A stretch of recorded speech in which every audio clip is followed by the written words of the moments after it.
8절까지 말씀입니다.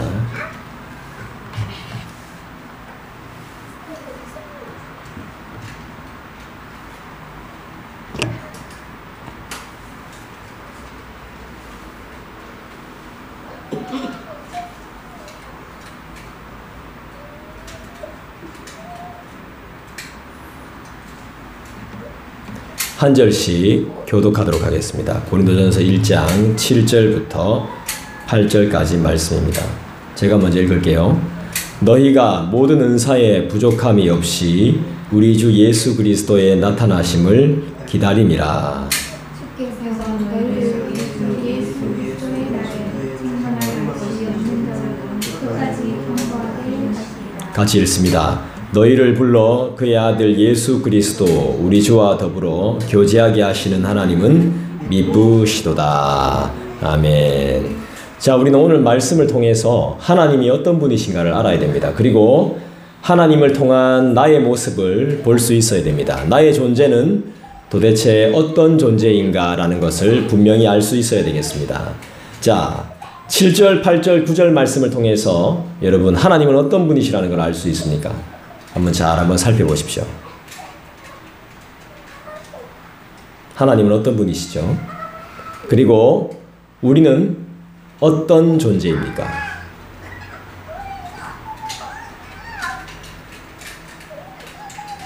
우리는 부족한 것이 있다 없다? 네, 없다. 책망할 것이 있다 없다? 책망할 것이 있다 없다? 있다. 하나님은 어떤 분? 하나님은 부족한 것도 없고 완벽하시고 미쁘신 분이시죠. 이것을 발견할 수 있어야 되는 것입니다. 자, 7절, 8절, 9절에서 정말 중요한 부분이 뭐냐면 7절에 우리는 기다린다는 사실이죠. 그리스도의 오심을 기다리는 사람들이라는 말입니다. 우리는 어떤 사람? 기다리는 사람. 기다림은 어떻죠? 때로는 지루하고 힘들죠. 네.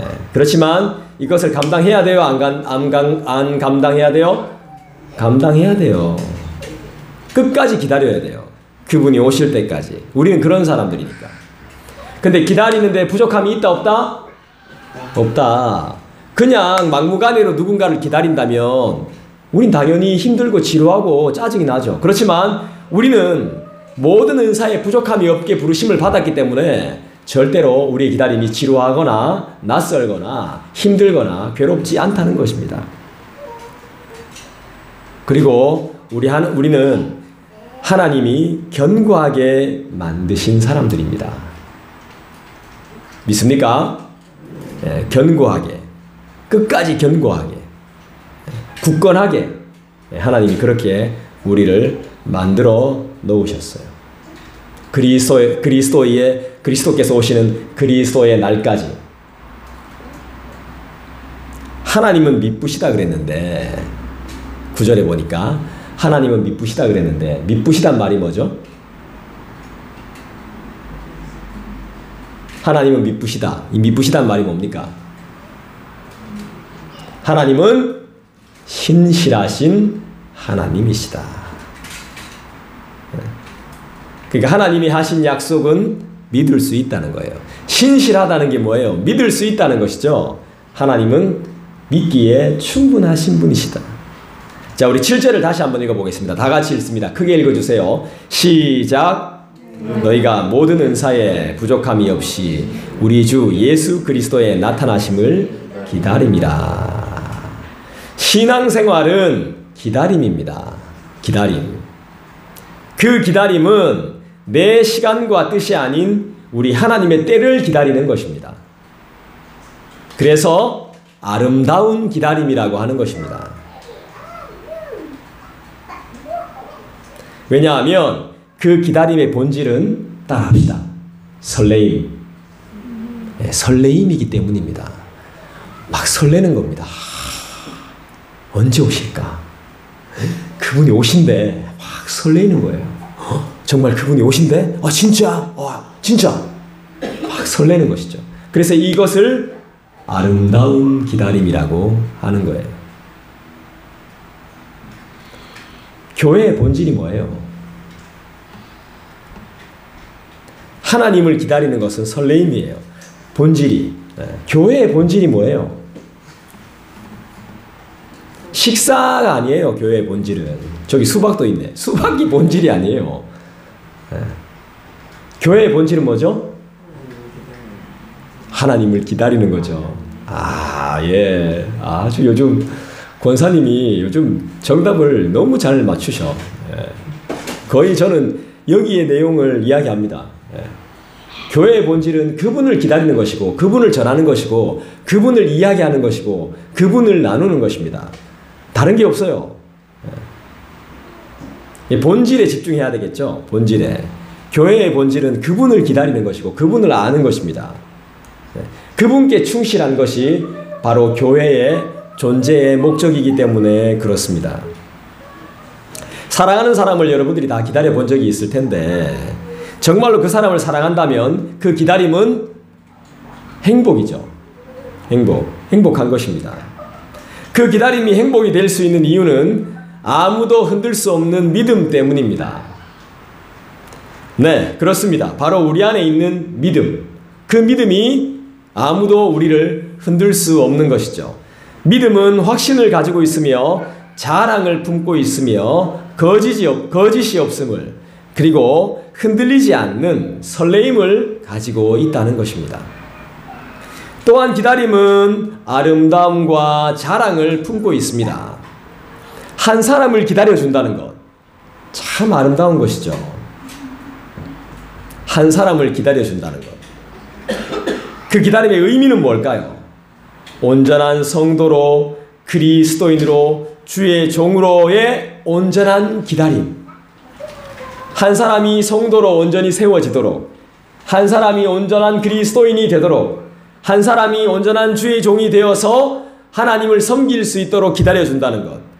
그 기다려주는 것은 정말 아름다운 것입니다. 우리가 온전한 그리고 견고한 성도가 된 것은 무엇 때문일까요? 그분의 오래 참으심 때문입니다. 그리고 더 나아가서 그분의 은혜로 된 것이죠. 오래 참음과 은혜는 이렇게 아름답습니다. 아름다운 변화를 가져오기 때문이죠. 지금은 많이 부족하고 보잘것없어 보여도 기다림의 시간이 한 사람을 성도로 변화시키는 것입니다. 따라합시다. 변화. 달라지게 만드는 것입니다. 어떻게 변화되죠? 어제의 내가 아닌 오늘의 나는 어떻게 변화됩니까? 따라합시다. 거룩한 모습으로 변화된다는 것입니다. 물론 실수도 있을 수 있고 주저함도 있을 것이고 고민도 있을 것이고 포기하고 싶은 마음도 있고 많죠. 하지만 그 모든 괴로운 심정들을 이기고 버티며 견뎌온 시간은 아름다운 이름, 거룩한 이름인 성도라는 본분을 소유하게 된 것입니다. 여러분들이 버틴 것, 여러분들이 견딘 것, 이 모든 것들이 성도라는 이름으로, 성도라는 이름을 소유하기 위해서 겪어낸 귀한 승리란 말입니다. 보이는 교회를 가시적인 교회라고 합니다. 보이는 교회를 가시적인 교회. 그럼 우리 교회는 뭐죠? 가시적인 교회입니다. 보이는 교회이기 때문에. 자, 보이지 않는 교회를 거기다가 비자만 포함하면 돼요. 비가시적 교회라고 합니다.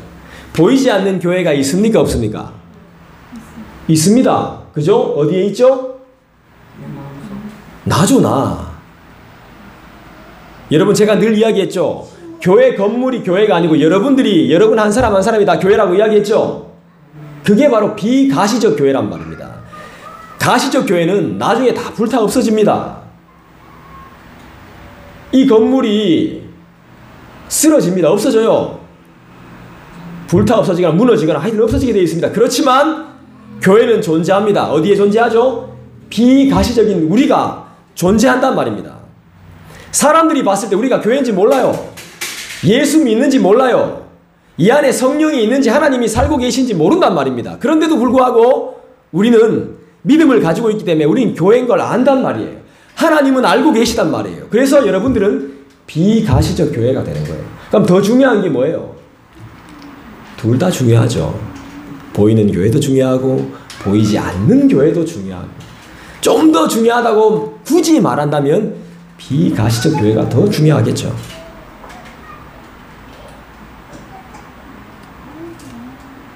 볼 수는 없지만 진짜 교회, 이걸 우리라고 말하는 거예요. 여러분들이 교회인 거예요. 저와 여러분이 교회입니다. 우리가 보통 교회라고 정의할 때 믿는 자들의 모임, 믿는 자들의 무리라고 이야기합니다. 누구를 믿는? 예수를 주로 믿는 자들의 모임이 교회인 겁니다. 교회. 예수를 주로 믿는 자들의 모임인 교회는 거룩을 추구하죠. 그 거룩을 추구하는 곳에는 뭐가 있습니까? 변화가 있더라는 것입니다. 그리고 기다림이 있더라는 것입니다. 오래 참음이 있더라는 것입니다. 그리고 하나님을 믿는 믿음의 본질과 교회의 본질이 꿈틀대고 있더라는 것입니다. 그래서 그 꿈틀대는 것을 기다려줘야 된다는 것입니다. 온전한 성도가 될 때까지, 주의 종으로 설 때까지, 그리스도인으로 설 때까지 기다려주는 것이 필요한 것이죠. 교회의 본질이 뭐라 그랬죠? 거룩이라고 그랬습니다. 거룩이 뭐죠? 거룩하다는 것이 뭡니까? 단적인 예를 들어보겠습니다. 아주 쉽게 여러분들에게 말씀드릴게요. 너무너무 담배를 피우고 싶습니다. 예수 믿는데 담배 못 끊었습니다. 너무너무 담배를 피우고 싶은데 내가 교회인 것을 알기 때문에 참는 것. 거룩입니다. 거룩. 이게 거룩이, 쉽게 예를 들었습니다. 이것을 거룩이라고 합니다. 내가 거룩한 교회임을 안다면 담배를 거룩의 이름으로 끊어낸다는 것입니다. 우리 교회는 거룩한 교회라고 말할 수 있어요? 자, 우리 교회를 봤을 때 우리 교회는 거룩한 곳입니다, 거룩한 교회입니다 라고 말할 수 있습니까? 저는 이 기다림이 모든 것을 가능케 한다고 봅니다. 지금 내가 막상 네! 라고 답할 수 없을지라도 기다림이 모든 것을 대변해 준다고 믿습니다. 할렐루야. 우리의 삶에 거짓이 판을 치죠. 성도인 우리들은 기다림으로 거짓을 이기고 가짜와 싸우며 구원을 이루어 갈 것임을 믿어 의심하지 않습니다. 우리가 기다릴 수 있는 힘은 어디에 있습니까? 따라합시다. 은사. 은사가 있다. 여러분들은 기다림의 은사가 있습니다. 때로는 막 덮어놓고도 기다리더라고요. 그 기다림의 은사는 정말 귀한 은사입니다.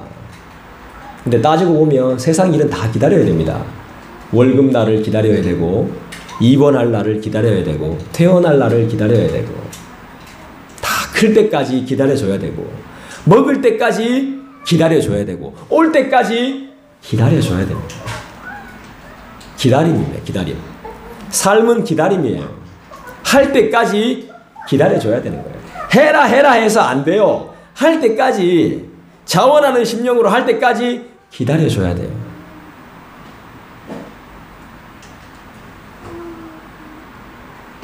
이게 성령께서 주신 특별한 은사죠. 기다림의 은사 말고 여러분 한 사람 한 사람에게는, 저와 여러분들에게는 특별한 은사가 하나씩 다 있습니다. 그건 세상이 말하는 재능과 끼가 아닙니다. 우린 주님이 주신 은사로 기다림에 참여하는 사람입니다. 여러분, 내가 어떤 하나님의 은사를 받았는지 한번 생각해 보십시오. 하나님은 다 주셨다 그랬습니다. 한 사람 한 사람에게 특별하게 다 주셨어요. 세상 거하고 다릅니다. 하나님이 주셨기 때문에 내가 세상에서 발휘하는 끼하고는 완전히 차원이 다른 거예요. 여러분들에게 다 있습니다. 기다림이 어쩌면 참 지루한데요. 하지만 우리 신앙생활이 지겹거나 짐스럽거나 지루하지 않은 것은 그분이 주신 넉넉한 은사 때문에 잘 기다릴 수 있는 겁니다. 지금도 방금 제가 찬송을 저번 주 걸 했잖아요. 근데 여러분 참아내면서 끝까지 하셨잖아. 야, 얼마나 이 은사가 이 엄청난 은사입니다. 이분 툭 튀 나와도 다 하잖아 끝까지. 이게 얼마나 큰 은사인지 몰라요.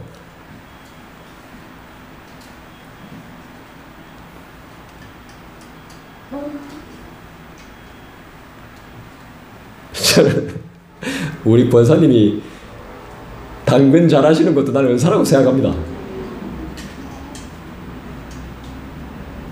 재능을 넘어서는 은사. 나는 하기 싫은데. 주방 봉사도 마찬가지죠. 때론 과할 때가 있는데 그건 또 순종이라는 은사가 잘 조율할 것이라고 저는 믿어 의심하지 않습니다.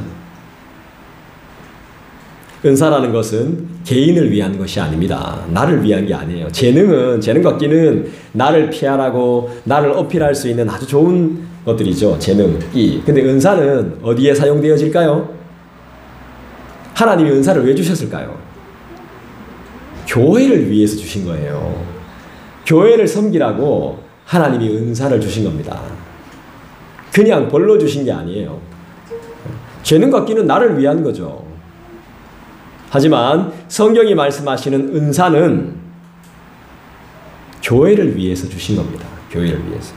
교회가 그만큼 중요하다는 것입니다.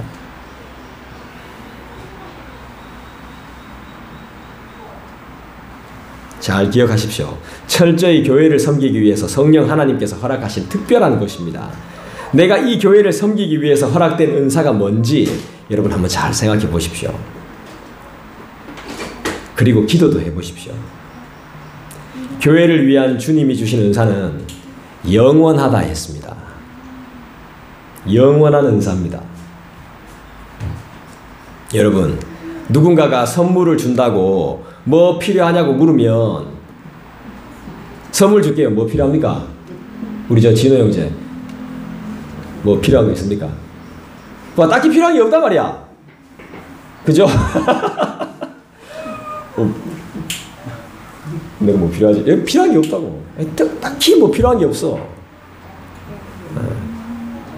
왜죠? 다 있죠. 우리 다 있습니다. 돈이 좀 필요하긴 하지만 말이죠. 그죠? 예.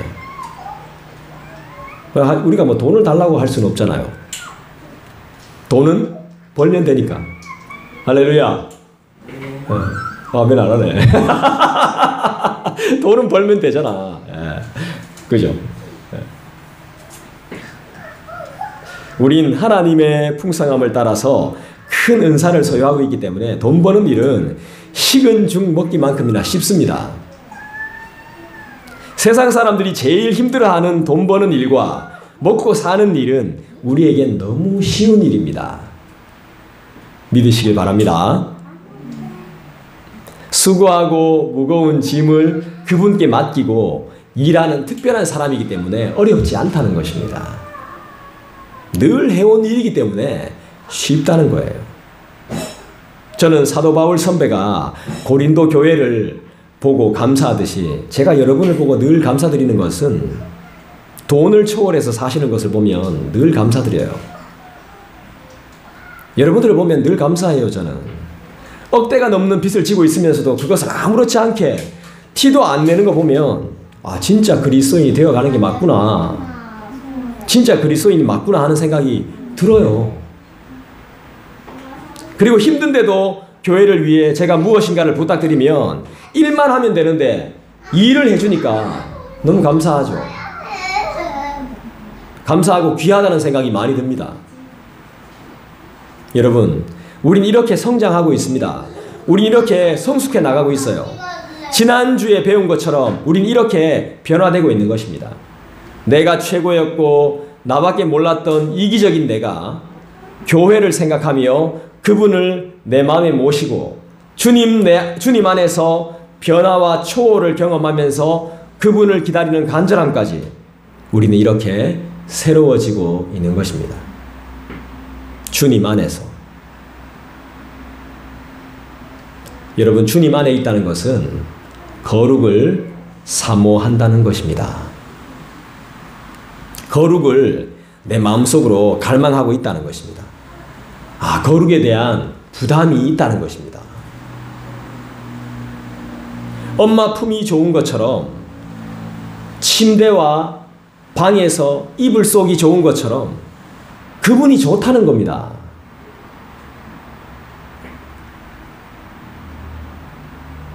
다른 사람이 부럽지 않다는 것입니다.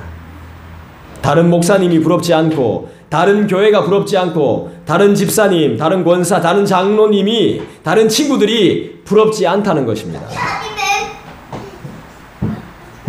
큰 교회, 많은 사람이 부럽지 않다는 것입니다. 저는 한때 개척한 걸 후회한 적이 있었습니다. 지금은 후회할까요? 안 할까요? 저는 한때 개척한 걸 후회한 적이 있었다고요. 지금은 후회할까요? 안 할까요? 한번 맞춰보십시오. 아주 어려운 문제입니다. 저는 한때 개척한 걸 엄청 실없게 후회한 적이 있었습니다. 근데 지금은 후회할까요? 안 할까요? 이 땅에 있는 모든 교회들이 개척된 교회입니다. 교회 개척이 없이 교회 세워지지, 말을 어떻게 해야 되나? 개척이 없이 교회가 세워진 곳이 없습니다.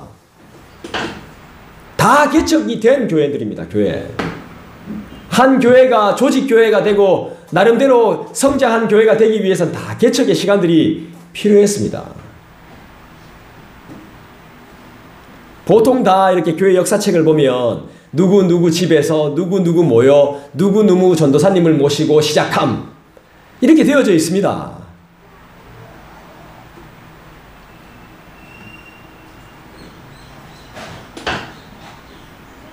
개척해서 만들어진 거죠.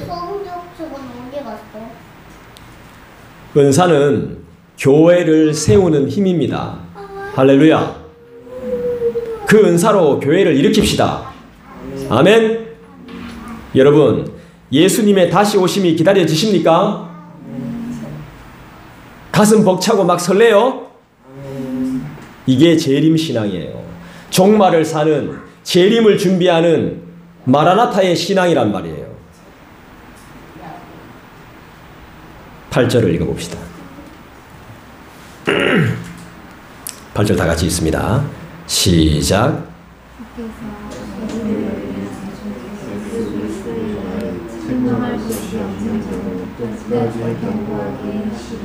믿습니까? 얼마 전에 광주에서 아파트가 무너지는 큰 사고가 있었죠. 그것도 완공을 앞둔 시점이었죠. 아마 아파트나 건물, 큰 다리 같은 것이 왜 무너지죠? 백화점이 왜 무너지고 아파트가 왜 무너지고 다리가 왜 끊어집니까? 네? 그렇죠. 부실하니까, 튼튼하지 않으니까 무너지죠. 당장 무너지진 않더라도 시간 문제겠죠. 부실하면. 그래서 기초가 참 중요한 법이죠. 기초부터 튼튼히 다진다면 무너지지 않겠죠. 어이없이 무너지지 않습니다. 기초가 안 되니까, 약하니까 쉽게 무너지는 것입니다. 그리스도의 날, 그날이 언제일까요? 주께서 너희를 우리 주 예수 그리스도의 날에 책망할 것이 없는 자로 끝까지 견고하게 하시리라, 이렇게 말씀하셨는데 그리스도의 날이 언제겠습니까? 사도 바울은 우리보다 훨씬 이전 사람이죠. 그죠? 훨씬 예전 사람이죠. 예전 사람이긴 하지만 우리보다 더 먼 미래를 바라봤던 사람이에요. 더 먼 미래, 그리스도의 날까지 봤던 사람입니다. 사도 바울이.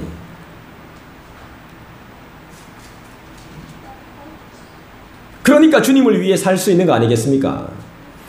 주님 안에, 저번주에 배운 것처럼 우리가 주님 안에 있다, 주님 안에서라는 말이 더 먼 것을 보는 겁니다. 그리스도의 날을 본다 이 말입니다. 그리스도의 날을. 그리스도께서 다시 오실 그때를 본다는 거예요. 종말을 보고 있다는 것입니다. 믿지 않는 자들에겐 종말이지만, 환란이지만 우리에게는 뭐죠? 새하늘과 새 땅인 것이죠. 그때를 보고 있는 거예요. 그때를 그리워하고 그때를 소망하면서 사도 바울은 지금 복음을 전하는 삶을 살고 있는 것입니다.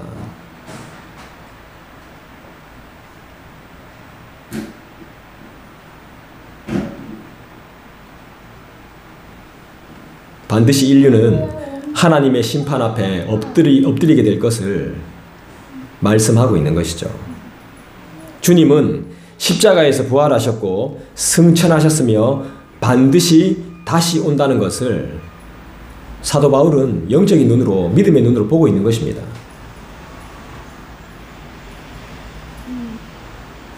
할렐루야. 맞습니다. 이것이 바로 책망할 것이 없는 견고한 믿음입니다, 여러분. 견고한 믿음이라는 것은 이겁니다. 그리스도의 날을 보는 것입니다.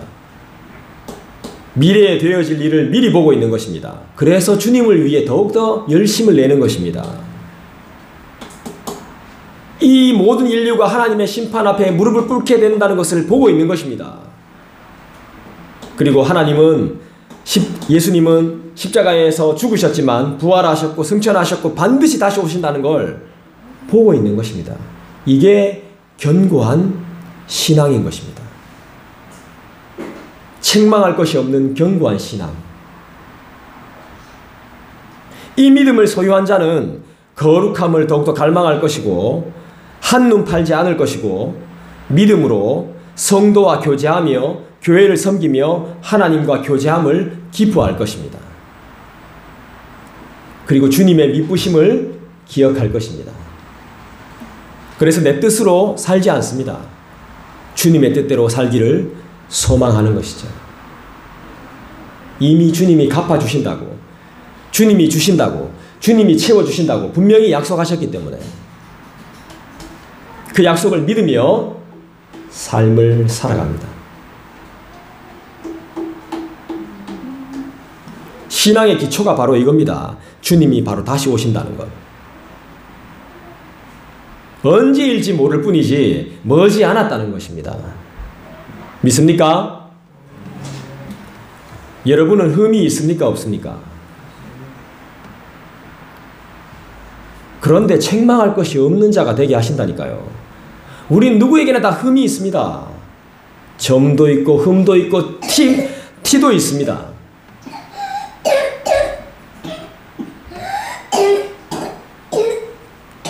등 좀 두드려줘야 되겠는데요. 안 넘어가는 것 같은데.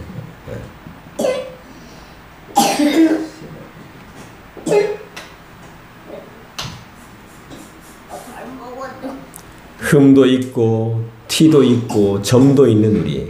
그런데 책망할 것이 없는 자가 되게 하신다는 것이죠. 누가 그렇게 해줄 수 있죠? 우리의 썩어 빠진 상태를 맑고 밝은 상태로 누가 돌려준단 말입니까? 재림의 주님을 믿으십시오. 그분은 반드시 다시 오심을 믿습니다. 아니야, 넌 아니야, 넌 아니라고. 너는 간음했고 도박했고 음란했고 죄지었고 사기쳤고 몰래 마셨고 몰래 먹었고 몰래 숨겨놨어. 널 믿을 수 없어. 넌 반드시 죽어야 돼. 하면서 세상은, 또 많은 사람들은 우리에게 손가락질하고 정죄하겠죠. 저주하고 정죄할 것, 심판할 것이 뻔합니다. 하지만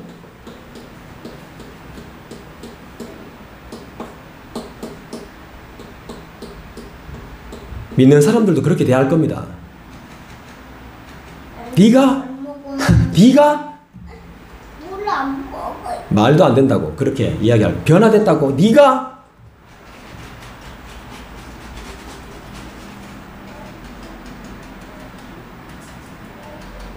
얼마나 오래 가나 보자 이렇게 말할 겁니다. 분명히. 하지만 우리 주님은 우리의 변화와 새롭게 됨을 아시는 줄 믿습니다. 어떻게죠? 주님이 우리의 보증이 되시니까요. 다른 증명서나 라이센스가 필요 없습니다. 따라합시다. 저도 안 합니다. 네, 저도 안 하죠, 우리.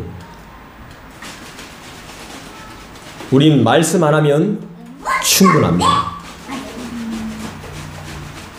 아무리 많은 사람들이 우리를 고소할지라도 우린 말씀으로 견고케 됨을 믿습니다.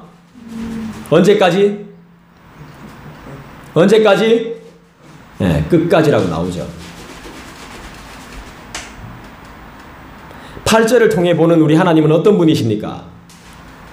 우리를 끝까지 책임지시는, 믿음을 견고케 하시고 굳건히 하시는 분임을 믿습니다. 그래서 우린 주님 안에 있으면 어려움을 얼마든지 이길 수 있습니다. 그냥 맡기십시오. 여러분이 고민한다고 해서 해결되는 게 아니잖아요. 주님께 그냥 맡겨놓으십시오. 단 기도하는 것만 게으르게 하지 마시기를 부탁을 드립니다.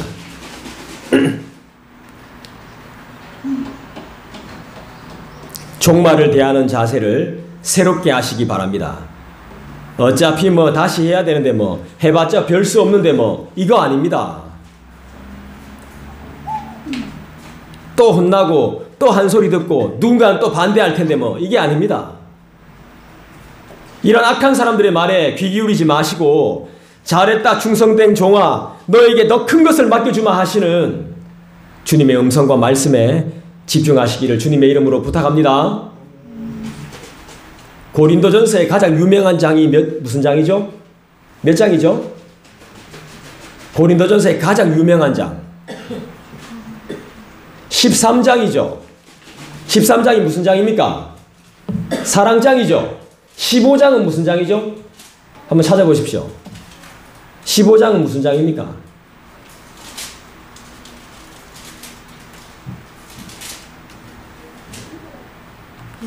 부활장이죠. 예.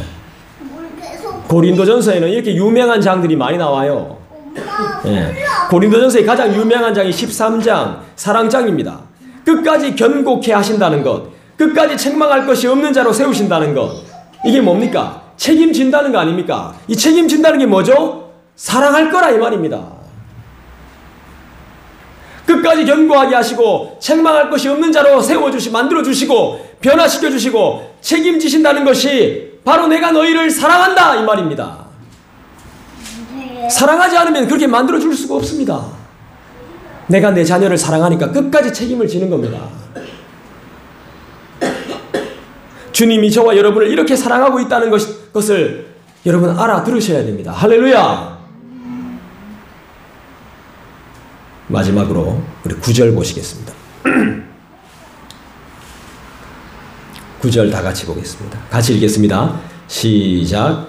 너희를 불러 그의 아들 예수 그리스도 우리 주와 더불어 교제하게 하시는 하나님은 미쁘시도다. 너희를 불러 그의 아들 예수 그리스도 우리 주와 더불어 교제케 하시는 하나님은 미쁘시도다.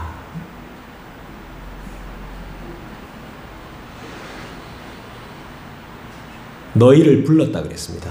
우리를 불러서 그리스도와 더불어 교제케 하시는 우리 하나님이 미쁘신 분이십니다.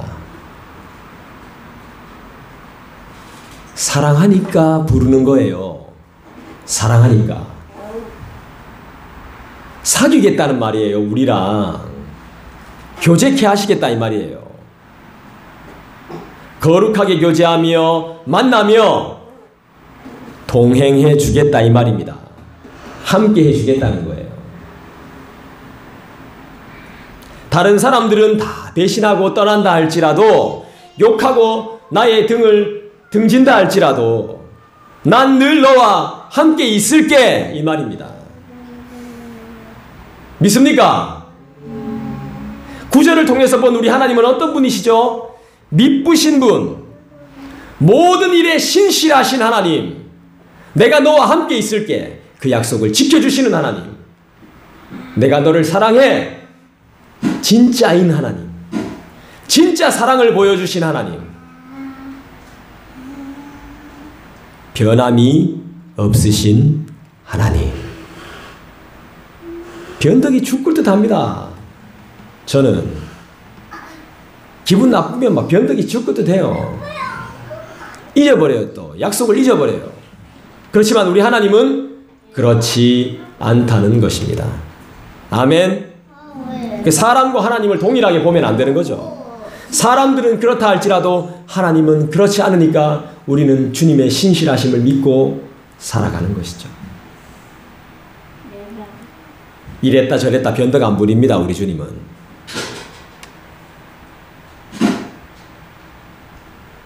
따라할까요? 예수 믿으면 손해 안 봅니다.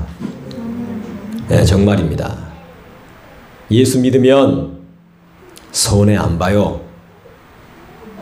양옆에 고백합시다. 예수 믿으면 손해 안 봅니다. 그러면요, 유익이 있죠. 절대 손해 안 봅니다. 절대. 사도 바울은 유대교의 엄청난 핍박 속에서도 교회를 개척하고 복음을 전해왔어요. 유대교인들의 엄청난 핍박을 받았습니다. 사도 바울이. 고린도 교회는 사도 바울이 직접 개척한 교회입니다. 어디서 개척했게요? 집에서 개척했어요. 유스도라는 집에서 개척을 했어요. 고린도 교회는. 근데 고린도 교회는 문제가 많았어요. 일단 파가 있었어. 파가. 누구파가 있었어요. 그런데 그런 나쁜 점을 지적하지 않아요. 사도 바울이. 지금 좋은 점만 지적해요. 재림의 신앙을 가지고 있었거든요. 재림의 신앙. 주님이 다시 오신다는 그 재림의 신앙을 가지고 있었어요. 주님이 다시 오시면 우리가 고생하고 있고 핍박받고 있고 우리가 괴로워하고 있는 모든 것들이 자유케 된다는 걸 믿고 있었거든요. 그런 것들을 칭찬하는 거예요. 그리고 주님이 신실하다는 것을 고린도 교인들이 믿고 있었거든요. 그 믿음을 칭찬하고 있어요, 지금.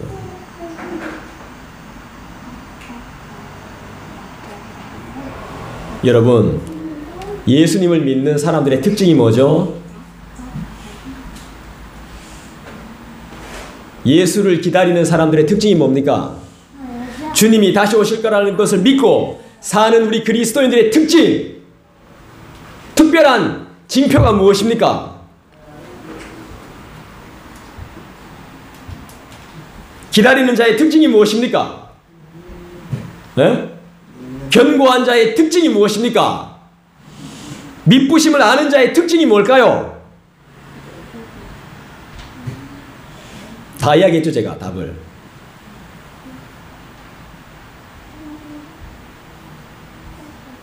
하나님, 우리 주님이 영원하시듯이 우린 그분을 닮아서 어떠한 핍박과 조롱과 비난에도 불구하고 우리의 믿음은 흔들리지 않는다는 것입니다.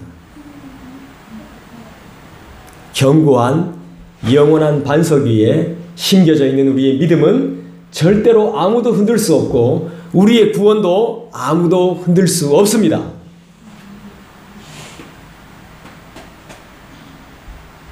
우리의 특징은 끝이 없다는 것입니다. 할렐루야! 괴로움은 끝나고 고통은 끝나고 우리 하나님과 동행함으로 끝이 없는 삶을 사는, 끝을 모르는 삶을 사는, 영원하심을 바라보는 저와 여러분 되기를 간절히 축원드립니다. 기도하겠습니다. 이 시간에 우리가 어떻게 기도해야 되겠습니까? 7절, 8절, 9절을 보면